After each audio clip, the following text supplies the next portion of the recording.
apa yang kita tampilkan dalam muktamar, baik yang fisik maupun yang dibalik itu, yakni pelaksanaan permusyawaratannya itu sendiri dengan segala hasilnya, sesungguhnya merupakan energi positif.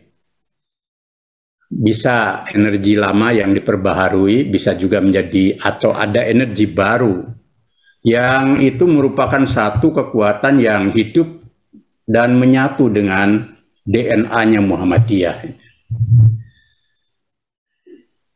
Jadi ketika kita ingin berbicara tentang energi baru untuk Muhammadiyah, Aisyah, dan NA ke depan, sesungguhnya kita sudah punya modal energi itu. Mungkin berupa energi kinetik gitu ya, dari sebuah benda yang sedang bergerak. Kita belajar fisika elementer kan dulu begitu. Jadi energi itu kan properti dari hukum fisika dari sebuah objek yang bisa berubah bentuk tetapi tidak bisa diciptakan dan tidak bisa dimusnahkan dalam hukum dunia tentu saja. Dimensi energi ini dalam Muhammadiyah itu ada yang terdalam itu, yang ada sesuatu yang terdalam, ada sesuatu yang kalau kita mengambilnya pada esensinya, itu hal-hal yang bersifat ruhaniyah dan metafisik, bukan sesuatu yang fisik. Apa sih yang bersifat ruhaniyah dan metafisik itu? Ya pertama tauhid, gitu kan. Tauhid itu energi potensial, energi segala macam energi nyambung di situ sebenarnya.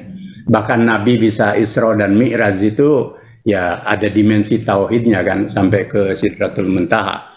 Nah, dimensi tauhid ini merupakan kekuatan dasar di dalam pergerakan-pergerakan Islam, dalam hal ini Muhammadiyah.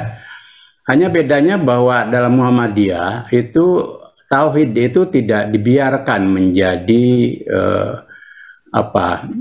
pandangan-pandangan metafisik yang bersifat dogmatik, tetapi dia pancarkan, yaitu maka seperti energi kinetik dari sebuah benda bergerak atau radiasi dari sebuah pancaran sinar, dia melahirkan satu manifestasi dorongan gitu, bagi kita. Dengan tauhid, dengan la ilaha illallah Muhammadur Rasulullah, tentu saja dimensi lanjutan dari la ilaha illallah. La ilaha illallah itu kemudian melahirkan pergerakan orang-orang Muhammadiyah, Aisyah, NA, dan semua kita yang mau berbuat dengan keikhlasan. Ikhlas. Jadi tauhid ditampilkan dalam bentuk ikhlas. Dan ikhlas itu tidak dibicarakan di Muhammadiyah, tapi dipraktekkan dalam hidup, lalu menjadi, bisa jadi jargon, bisa jadi idiom, bahkan menjadi state of mind dan kesadaran kolektif kita. Contohlah, ketika kita mau muktamar itu semua punya energi ikhlas dari pancaran tauhid, bahwa kita ini tidak sedang mengejar jabatan, kan gitu semua. Lalu muncul ada gium di Muhammadiyah, jangan cari jabatan, tapi ketika jabatan itu diberikan, kita tunaikan dengan amanah. Bahkan ketika kita diberi amanah itu tidak selalu dalam bentuk posisi jabatan, kita tetap bisa berkhidmah. Maka tidak heran, tidak sedikit banyak orang-orang Muhammadiyah, Aisyah, dan semua angkatan muda Muhammadiyah yang tidak dalam posisi berjabatan, tetapi kiprah dan khidmatnya untuk Muhammadiyah luar biasa.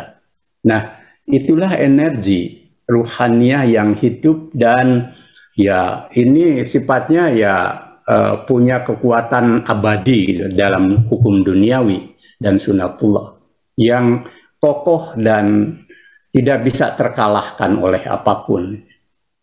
Nah, energi ikhlas inilah yang menjadi kekuatan Muhammadiyah yang kemudian dipantulkan di dalam kehidupan sehari-hari. Maka dengan energi ikhlas itu nanti orang Muhammadiyah itu punya jiwa tulus, punya jiwa tulus itu teruji di kala titik-titik kritis, di kala kecewa, gitu kan, di kala merasa tidak dihargai, kemudian di kala tidak berjabatan dan tidak memperoleh jabatan. Disitulah ujian ikhlas. Saya tidak sedang mengajak kita pada fatalisme, tetapi itu yang hidup dan menjadi kekuatan dasar Muhammadiyah. Nah, ketika itu luruh, ketika itu terkontaminasi oleh kepentingan-kepentingan jangka pendek dan hal-hal yang indrawi jangka pendek, ada dimensi indrawi itu memang sunatullah. Tetapi ketika yang indrawi itu mengalahkan yang ruhani dan metafisik, maka yang muncul adalah pragmatisme. Nah, itu yang perlu kita rawat. Maka ketika kita ingin energi baru, kekuatan energi ruhani ini harus tetap hidup.